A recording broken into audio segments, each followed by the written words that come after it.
A meso compound is a molecule that has multiple chiral centers, usually two or more, but it also has an internal line of symmetry, which means that within itself, there's an internal plane of symmetry. It's symmetrical within itself, and it's optically inactive. When we're talking about optically inactive, we're referring to its ability to rotate plane polarized light. And since meso compounds are optically inactive, they're unable to rotate plane polarized light. A right-hand chiral R molecule will fit the plane polarized light and actually twist in one way, and a left-hand chiral S molecule will twist it the other way. But we'll get into it more throughout our discussion. So let's go ahead and compare the molecules we have here. At first, looking over here, you'd think that these are enantiomers, right? Because you see mirror images of each other.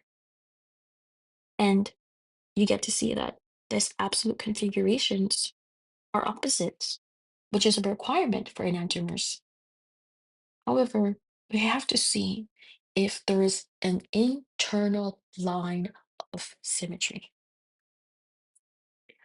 So if we go ahead and put a line right over here, we get to see that these are the same. See how these molecules are the same? These elements are the same. They're they are a direct reflection of each other. They're actually superimposable.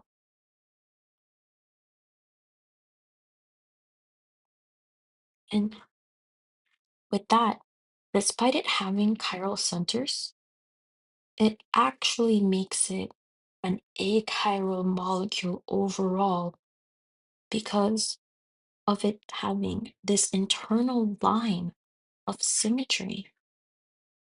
So and that makes it a meso compound. So we don't have an enantiomer here. We have a meso compound because we saw that there's an internal plane of symmetry. So let's highlight this. Meso or enantiomer, meso. Does it have chiral centers? Yes, it does. There are two. Overall, though, like I said, the molecule is actually achiral.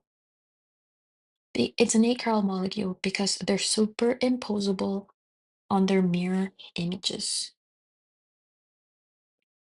And the symmetry means that there's no handedness or preference in how they interact with polarized light, making it optically inactive.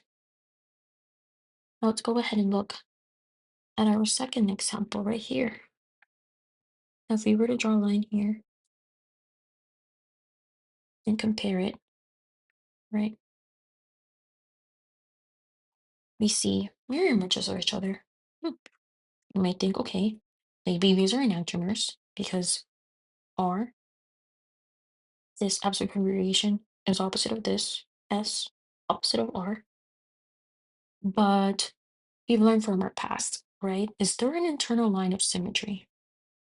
Let's look at that. Let's test that out.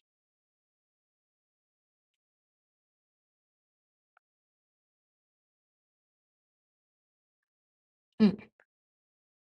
H, OH, OH, H. These are not the same. These are non-superimposable mirror images. There's actually no line of symmetry. So, because of that, we actually have an enantiomer. Does it have chiral centers? Yes, it does. It has two. Overall, since these are not the same, it makes it a chiral molecule overall. And like I've said, they're non-superimposable mirror images. And since they're non-superimposable images of each other, it makes it optically active.